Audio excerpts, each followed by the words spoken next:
What's up, everyone? MCZX here of the Smart Kingdom, and we're back at it again. Another episode of Brand Warfare. It's Raw versus Smackdown, hailing from Canada. Oh, Canada. Da, da, da, da, da, da. I don't know how the song goes, but guess what? I got a little thing for the Canadians out there. Listen, guys, what happened? You're normally way louder than what you were on Monday and Thursday. And I'm a little disappointed in you guys because I know you can do better than that. You did your cool little I'm going to boo the faces and cheer the heels thing. We already expect that from Canada, but I was expecting a little bit more, and I did not get that from you guys. But it's okay. Everyone has one bad day. It's fine. One bad off day happens. So let's get to Raw. Raw started with Miz TV.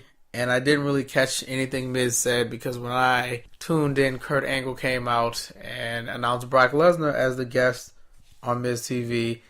Miz cuts a promo on Paul, pulls a little Dr. Evil in it as well. After he was done, Paul was like, well, do you and Maurice role play? I'm like, that's not PG. That's not PG.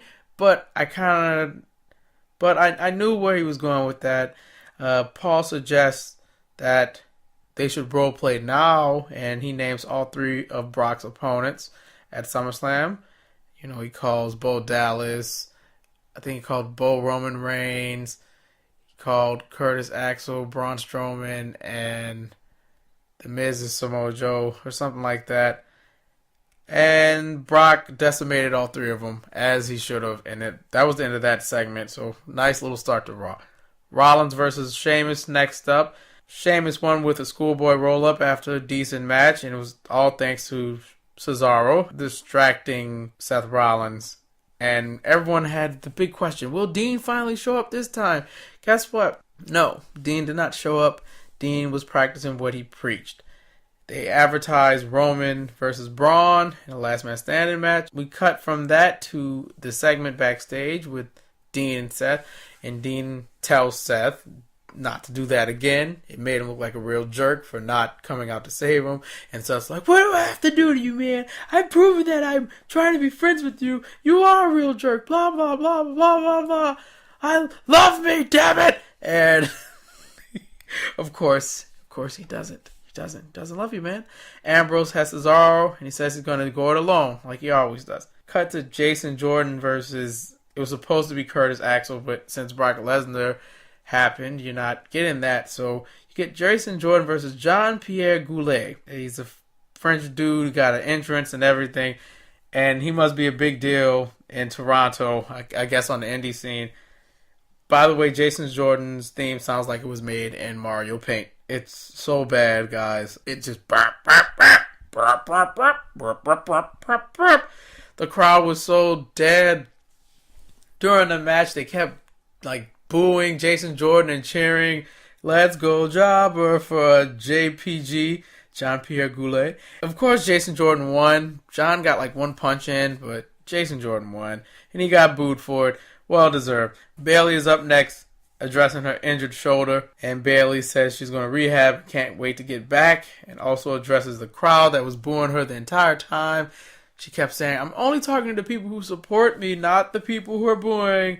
And the fans just took absolute shit all over this, as they should have.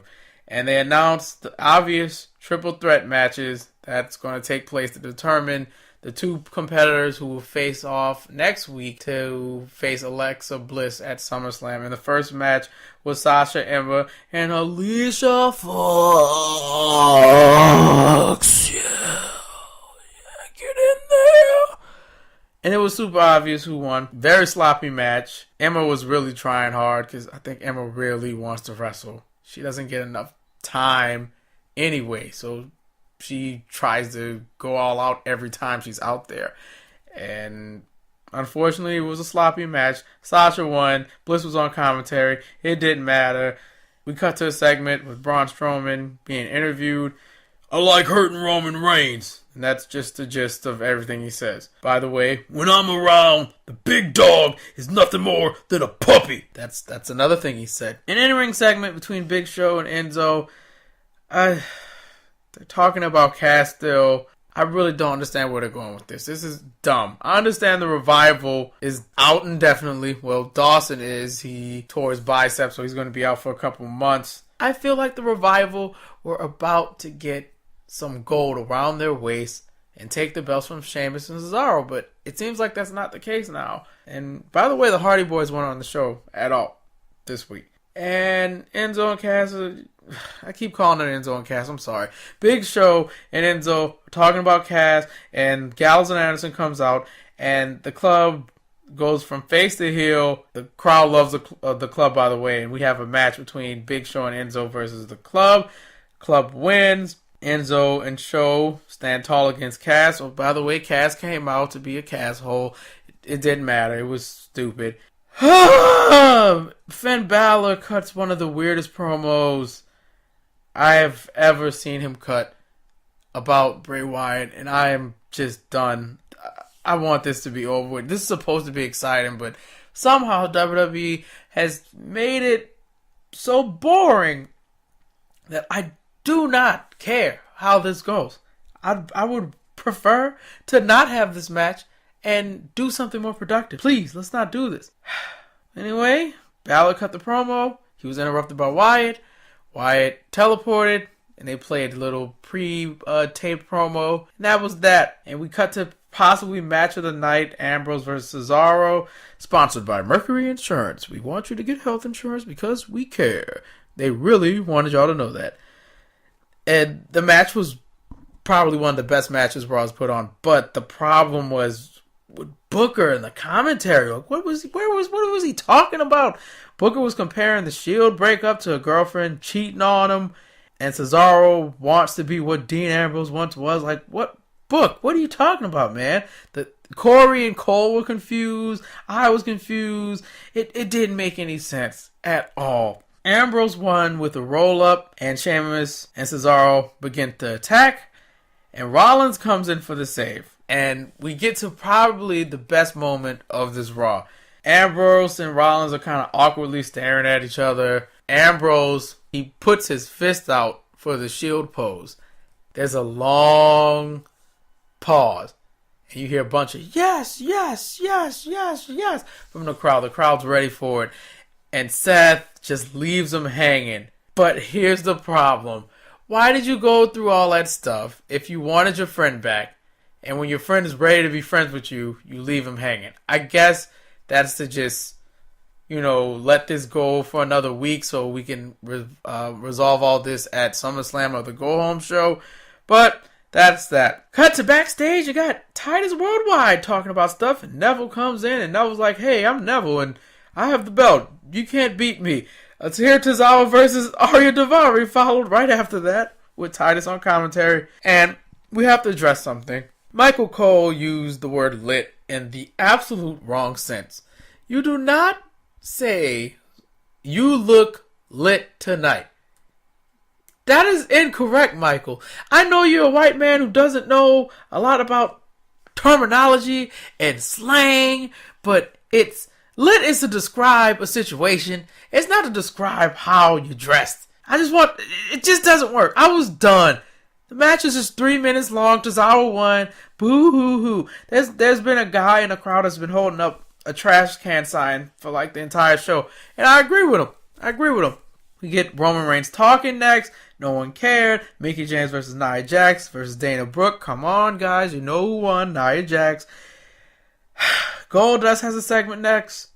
And he presents the big audition, looking for his next hero or villain or a new star. I have a feeling it's going to be Summer Rae and maybe another wrestler that's not being used, or someone from the Superstar shakeup that they're going to do after SummerSlam. But I have a feeling Summer Rae is going to be involved with this. The Golden Age is back. Yeah. We cut to a backstage segment with Kurt Angle and Big Cass. Cass wants a match with Big Show at SummerSlam, but he doesn't want Enzo around. And you know where this is going. Since we have a shark cage, we might as well use it. We are going to have Big Show versus Big Cass with Enzo Amore in a shark cage above the ring. God, why? And our main event, Braun Strowman versus Roman Reigns, last man standing match. Definitely another standout match of the night. Strowman won thanks to Samoa Joe. Woo, woo, woo, you know it. Moving on to SmackDown Live, Cena kicked off the show with a promo. Again, I did not catch the beginning of the promo, but he did say he got kneed in the face. He got up and he just realized he lost. He shook Nakamura's hand and was talking about how handshakes are important. And Corbin interrupts the promo with a new theme. And it's weird because I liked his old theme. I get it, he's metal, but his old theme fit him so well. So I don't see why we have to change things. I don't like change. Change is not good sometimes, but I guess the theme's going to have to grow on me. I like the old theme. It's the same with Tanahashi's first theme. I enjoyed that more than Go Ace, but now I really love Go Ace. It's just fun. I like saying Go Ace. Cena got a guy's sign over called Baron Corbin a dumpster fire. The crowd cheered dumpster fire. Never seen that before. Corbin says Cena isn't worth his time. Here comes my brother-in-law, Daniel Bryan. Daniel Bryan announces at SummerSlam that Baron Corbin will face John Cena. Now John has something to do. Maybe he's going to kick off the show. Who knows? Zayn and Dillinger, which are they an official tag team, by the way? Zayn and Dillinger versus the Usos. The Usos won. And the New Day returned to interrupt the Usos. Big E came out, did a little hip swivel thing by himself, and Kofi and Xavier Woods attacked Jimmy and Jay from behind. It was an ambush, yes. And that was that. We have an interview with Orton. I went on autopilot, so you don't need to know what he said. Fashion Peaks. It was great. I laughed a lot. I laughed. I love these little segments, even though I've never seen Twin Peaks before, so maybe I'm missing some of the references that they're dropping, but I do enjoy what I'm seeing. I love the Arn Anderson bit where he said he destroyed Tully the horse because it was named Tully, and it should have been named Arn, and the Ascension came for just the pie, and it was funny. It was funny. And oh, by the way, Fandangle's back. He got abducted by aliens, and he came back. He could have came back anytime. Charlotte versus Lana. Followed this, which was God, why? Why do we have this match? Charlotte was laughing the whole match, just smiling down. I was like, this is not gonna be a match where I even have to try. Why would I need to try? There's no need for me to do anything because Lana can't hold a candle. She can't even tie my boots. The match was so bad that Charlotte got her tights accidentally pulled down by Lana, and I didn't even notice. She mooned the crowd and no one cared. It was just like, okay, cool. Next was an in-ring segment with Shane, AJ, and KO. They finally changed KO's Titantron back to what it was. So KO went for the cheap prop with, we already have one Canadian screwed by McMahon because we're in Canada. We have to mention the screw job. And he doesn't want another legendary Canadian like himself to get screwed by Shane McMahon. So he plays a bunch of questionable clips of Shane being a guest referee and how AJ attacked Shane, and AJ and KO just buried his ref skills. It led to a little argument, and AJ Pele kicked Shane, and KO got the crowd to say you screwed Shane. It's going to be great when this is over, right? Backstage segment, Lana and Tamina. Why? Lana says you won't be as ravishing as me. And Tamina's like, well, I probably won't, but you're ambitious. And you're going to help me get my ambition back. Cool. Naomi versus Carmella was cool. Next, Naomi versus Carmella. James Ellsworth came back. Naomi lost because of James Ellsworth. Thanks a lot. Backstage segment with Carmella and Natalya. They argued about briefcases and things. I did not pay attention. Then you come to the Shinsuke interview, which was pretty good. You can tell that this interview was either pre-recorded or they wrote everything Shinsuke was going to say. Every single line. Definitely no improv there. The Nakamura dynasty is going to begin once he wins the WWE Championship. Then you have Orton and Mahal Mahal got a big pop. The match was exactly like their other matches. Did not care. Orton won with RKO. He finally vanquished the guy he couldn't beat. And we're waiting for Rusev. And Rusev attacks right when the screen fades to black. So we didn't even get to see what happened there. So that's SmackDown Live. We need a winner, obviously. The winner's going to be Raw. And I know that seems crazy because Raw wasn't that good, but SmackDown just was meh. It was meh. I hate when SmackDown gives me a mediocre show, knowing they can put on something better. And instead of going all out in Canada and putting on something better than Raw, you just decided to just go with, a second. We got 2 weeks before the go-home show for the second to last week. Let's just put an average show out, and that's what it was. At least with Raw, we had a moment with Seth and Ambrose, and that great last man standing match. You had the great match with Ambrose and Cesaro. The rest of the show was kind of predictable. We didn't need those triple threat matches because we already knew it was going to be Nia Jax and Sasha Banks. But besides that, those two things outdid everything else SmackDown put on this week. And sorry guys, Raw won. That's it. That's the end of this one. I'm MCZX. All of our links and stuff are in the description.